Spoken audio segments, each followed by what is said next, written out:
Ok, hey salut. Oula. Ok, hey salut tout le monde, c'est Cédric, j'espère que vous allez bien parce que moi je la forme, je vais vraiment très bien comme d'habitude. Donc aujourd'hui on se retrouve pour le 3ème DML. Donc comme d'hab, j'ai vos questions. C'est parti. Première question, alors, faut-il prendre au moins 2 jours de repos avant de retravailler un groupe musculaire? Je vais dire oui à cette question tout simplement parce que si tu t'entraînes vraiment, tu vois, sur un groupe musculaire, t'as vraiment besoin de ces 2 jours de repos parce que sinon après, toi c'est ce que, genre, j'ai pris cette question particulièrement parce qu'il y a des gens, ils ont tendance à faire genre que du développé couché ou que les bras, et tu vois, en fait, à la base, c'est bête de faire ça parce que tu te fais un corps qui sera difforme, difforme, bon d'accord c'est mieux, je reprends. Alors, tu vois, déjà ça fera un corps qui sera pas bien proportionné, alors que nous on veut un corps proportionné, c'est ça qu'avoir un corps de warrior. Donc, premièrement, c'est quelque chose d'assez bête, et en plus, ils font ça tous les jours. Alors, déjà qu'à la base, ils veulent prendre des bras, mais en plus de faire que les bras, ce qui est déjà bête, ils ralentissent leur progression en plus pour faire les bras. Donc, c'est complètement idiot. Du coup, bah oui, forcément, faut prendre au moins 2 jours de repos, enfin au moins 48 heures. Après, ça dépend, tu vois, il y a des gens qui font du half body, donc tu vois, par exemple, le lundi, ils vont faire le haut de corps, ou ils vont, par exemple, travailler les triceps. Le mardi, bah, bas de corps, et le mercredi, sauf que le truc, c'est que tu t'accentues pas complètement ton entraînement half body, tu vois, par exemple, si tu fais le haut de corps, tu feras pas autant de séries pour les pecs que si tu faisais uniquement les pecs ce jour-là. Si tu fais uniquement les pecs un jour, forcément que tu vas devoir prendre... Merde, j'ai pas du tout regardé quand est-ce que ça fait le temps. Oh mince. Au pire, on verra, il sera peut-être plus long ce DML. On verra, ou alors je cutterai, je trouverai un truc. Donc du coup... ok. Donc du coup... ouais, le truc c'est que... Tu peux pas, c'est pas... Enfin, si tu fais que les pecs, t'es obligé de prendre au moins 48 heures de repos. Parce que sinon, tu vas trop les travailler, ils auront pas le temps de récupérer, ce sera complètement contre-productif. Par contre, dans le cas du half body, c'est pas comme si tu faisais 20 séries uniquement pour les pecs. Et tu peux pas mettre aussi lourd. Tu vois, c'est... Donc du coup, si tu fais un pur split et que tu fais un pur entraînement pour travailler uniquement un groupe musculaire, eh bah oui, dans ce cas-là, faut que tu prennes au moins 48 heures de repos. Alors, deuxième question. Suite à ta vidéo sur le sommeil. Ouais, parce qu'en fait, j'avais fait une vidéo sur le sommeil qui apparaît juste là, en information. Je crois que c'est là. Ouais, c'est là. Donc, elle apparaît juste là, en information. Donc, la vidéo sur le sommeil, tu pourras aller la voir juste après, ou alors je vous mettrai le lien aussi dans la description. Tu pourras aller checker tout ça. Ouais, alors, est-ce que, suite à la vidéo sur le sommeil, où j'explique un peu comment ça se passe le sommeil et comment optimiser son sommeil. Est-ce que, la question c'est, est-ce qu'il y a des façons, des positions pour s'endormir plus rapidement? Je crois pas. J'y crois pas à toutes ces histoires de position, sommeil, non, tu vois, c'est... Pour moi, c'est chacun dort comme il veut. Enfin, ça fait mentalité à 2 balles. À la limite, ça serait chacun fait ce qu'il veut, là, c'est chacun dort comme il veut. Non, en fait, c'est tout juste que... Il y a des gens qui préfèrent dormir sur le côté, d'autres sur le dos, d'autres sur l'autre côté, d'autres sur le ventre. Moi, je suis pas mal adepte de dormir sur le ventre. Ouais, c'est ça. Moi, j'aime bien dormir sur le ventre. Mais, tu vois, en fait, moi, ça va partir en vidéo, vous allez me voir dormir. Oui, je sais, je fais mes vidéos dans ma chambre. Commence pas à croire que je mets des tenues de balle. Hein. Donc, tu vois, moi, je dors, truc genre, c'est archi malsain. Tu vois, moi, je dors comme ça. Pour moi, c'est la meilleure position qui existe. Après, sinon... Donc là je fais des trucs bizarres. Sinon, il y a une autre position que j'avais vue qui est pas mal. Vraiment quand j'arrive pas à dormir, je fais ça et ça fonctionne pas mal. C'est que tu fais une espèce de PLS. C'est-à-dire que tu fais genre... hop, tu prends ton oreiller. Là, tu prends ton oreiller.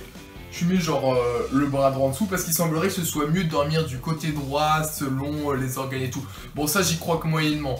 Mais dans le doute, au pire ça te fait un effet placebo, c'est pas grave. Donc je te mets sur le côté droit. Hop.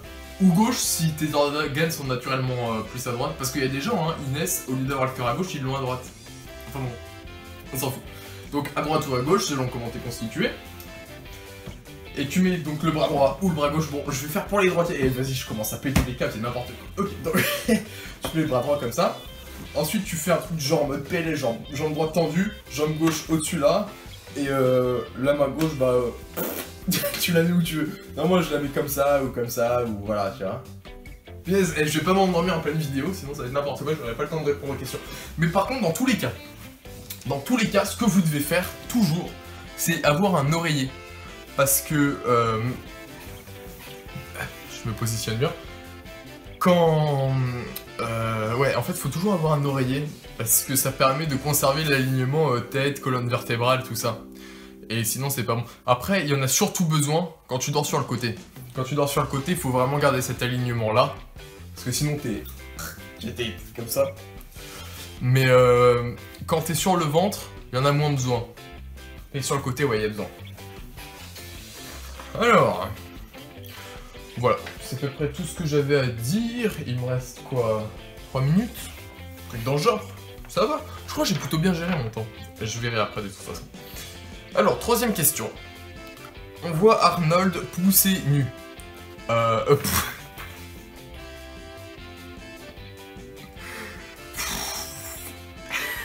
C'est le mec qui va à la salle à OLP, genre, le qui galère sans complexe, c'est sur le banc développé couché.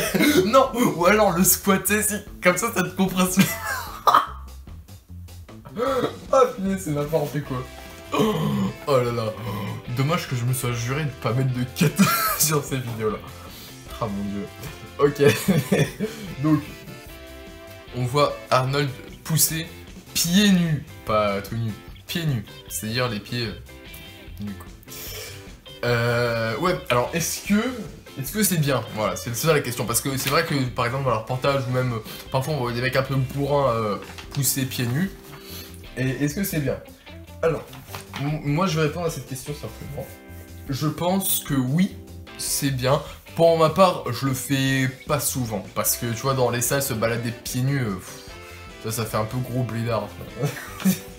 Mais à la limite, en chaussettes, c'est mieux. Tu vois, tu gardes tes chaussures quand même, parce que tu te balades pas en chaussettes, après elles seront dégueulasses, les chaussettes. Tu sais, tu fais la poussière dans la salle. Il me reste pas énormément de temps, faut que je m'active. Donc, ouais. Tu vois, tu gardes tes chaussures et quand t'arrives à l'exercice, si t'en as besoin, tu mets pieds nus. Et généralement, c'est vraiment pour tout ce qui est squat, fente, soulevé de terre. En particulier, je vais vous expliquer ça pourquoi. Il y aurait un avantage à pousser pieds nus, c'est que tu répartis mieux la charge, tu vois, la charge de ton corps, tu vois, elle est mieux répartie sur tous les muscles de tes pieds. Parce que quand t'as une semelle avec les chaussures, c'est pas forcément équitablement réparti ou pas pareillement réparti que si t'avais les pieds nus. Et parce qu'à la base, on est fait pour marcher pieds nus, tu vois. Ouais, et du coup ça fait qu'il y a une meilleure sollicitation de la sangle abdominale de manière générale. Et donc ça fait que t'es mieux gainé pendant tes exercices, ce qui permet d'optimiser la prise de force. Et si tu optimises la prise de force, ça veut dire que tu peux augmenter tes charges que tu utilises à la muscu. Donc en ce sens, tu aurais quand même un avantage à pousser pieds nus, et pas tout nu tout court. Parce que ça c'est dégueulasse, t'as l'air juste, tu sais, du vieux pervers dans le vestiaire, t'as toujours un vieux pervers qui se balade tout le temps à poil. Et si... Tu sais, c'est le mec, t'es tout seul arrivé dans le vestiaire et le mec sans complexe il est là, il enlève sa serviette. Oh, c'est horrible. Rien que penser, je trouve ça horrible. L'enfant. Ouais, donc voilà, c'est tout ce que j'avais à dire. Et oui, justement, si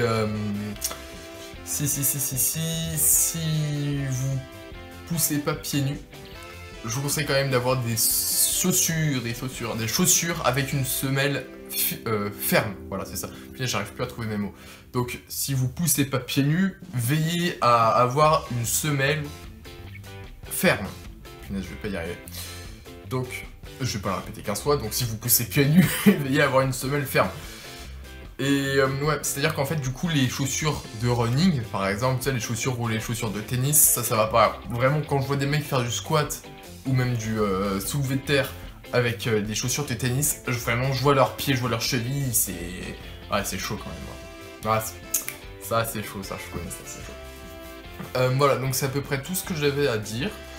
C'était vos questions, donc... Dites-moi toujours si le concept du DML vous plaît. Moi en tout cas ça me va bien parce qu'on est un peu plus Vous et moi, je réponds à vos questions directement. C'est plus simple pour moi à produire parce que j'ai directement les sujets de vidéo grâce à vous. Parce que vous me posez les questions, et j'y réponds. Donc voilà, dites-moi si ça vous plaît. Comme d'hab, gros like de Warrior. Abonnez-vous si c'est pas déjà fait. Ma vidéo sur le sommeil, voilà, qui est dans la description. Moi sur ce, je vous laisse. Ce fut un réel plaisir de vous avoir avec moi. Allez, sur ce, je vous laisse. Hashtag on est des Warriors. Hashtag on va envahir le YouTube Game. Il était pas bien celui-là. Hashtag on est des Warriors. Hashtag on va envahir le YouTube Game.